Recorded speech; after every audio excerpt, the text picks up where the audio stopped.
ସୃଜନୀର ଗଞ୍ଜାମ ରତ୍ନ ପୁରସ୍କାର ଉତ୍ସବ ବହୁ ପ୍ରତିଭାଧାରୀ ସମ୍ବର୍ଦ୍ଧିତ। ବ୍ରହ୍ମପୁର କଳା ଓ ସଂସ୍କୃତି ଏବଂ ସାମାଜିକ ସେବା କ୍ଷେତ୍ରରେ ଉଲ୍ଲେଖନୀୟ ଅବଦାନ ପାଇଁ ସୃଜନୀ ଅନୁଷ୍ଠାନ ତରଫରୁ ଗଞ୍ଜାମ କଳା ପ୍ରସାଦଠାରେ ଜିଲ୍ଲାର ବହୁ ପ୍ରତିଭାଧାରୀମାନଙ୍କୁ ନେଇ ଗଞ୍ଜାମ ରତ୍ନ ସମ୍ମାନ ପ୍ରଦାନ କରାଯାଇଥିଲା।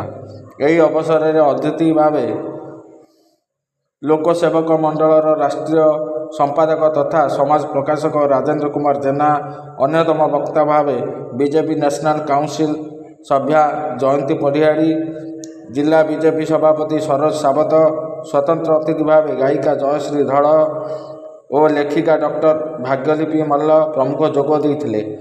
ସୁଶାନ୍ତ ସାବତ, ପୂର୍ଣ୍ଣଚନ୍ଦ୍ର ବେହେରା, କର୍ଣ୍ଣେଲ ଅଶୋକ ତ୍ରିପାଠୀ ଉପସ୍ଥିତ ରହି କାର୍ଯ୍ୟକ୍ରମକୁ ସୁଚାରୁ ରୂପେ ସମ୍ପାଦନ କରିଥିଲେ।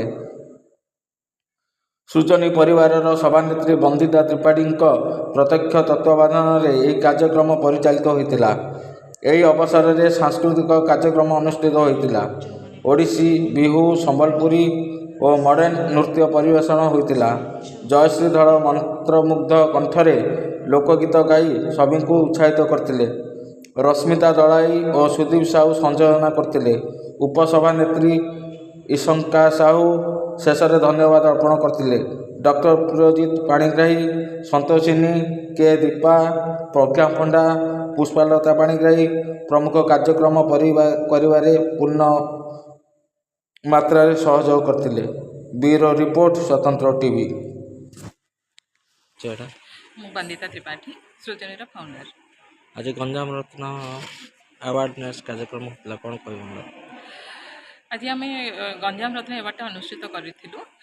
ଗଞ୍ଜାମରେ ଯେଉଁମାନେ କି ସିଭିଲାଇଟ୍ ହେଇଥିବେ ଆଣ୍ଡ କିଛି ନିଜ ନିଜ କୃତିରେ ସେମାନେ ପ୍ରିଭିୟସଲି କିଛି କୃତିତ୍ୱ ବି ଅର୍ଜନ କରିଥିବେ ଆଣ୍ଡ ଗଞ୍ଜାମ ବି ଇନ୍ସପିରେସନ୍ ହେଇଥିବେ ତାଙ୍କର କର୍ମରେ ଆଣ୍ଡ ତାଙ୍କର ବୃତ୍ତିରେ, ସେଇମାନଙ୍କୁ ଆମେ ଖୋଜିକିନା ଗଞ୍ଜାମ ରତ୍ନ ଆୱାର୍ଡ଼ଟା ସମ୍ମାନିତ କରିଥିଲୁ।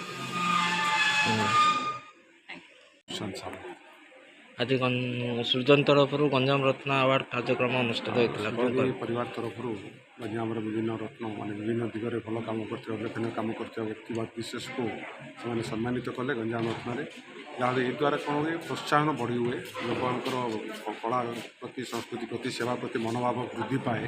ତେଣୁ ଏହି ରତ୍ନ ମାଧ୍ୟମରେ ମାନେ ଗୋଟେ ସାବ୍ୟସ୍ତ କଲେ ଯେ ଗଞ୍ଜାମର କିଛି ମାନେ ଯେଉଁମାନେ ବିଭିନ୍ନ କ୍ଷେତ୍ରର ବ୍ୟକ୍ତିବିଶେଷ ମହିଳାମାନଙ୍କୁ, ଯୁବତୀମାନଙ୍କୁ ସେମାନେ ସମ୍ମାନିତ କଲେ। ପ୍ରତିଭାର ଯେଉଁ କୁହନ୍ତି ଆମେ ପ୍ରତିଭା ସମ୍ମାନ ଯାହାକୁ କହୁ, ସେ ସମ୍ମାନ ମାଧ୍ୟମରେ ସେମାନେ କିଛି ଲୋକଙ୍କୁ ରିକଗ୍ନାଇଜ୍ କଲେ। ସେଥିପାଇଁ ମୁଁ ତାଙ୍କୁ ଶୁଭେଚ୍ଛା ଜଣାଉଛି।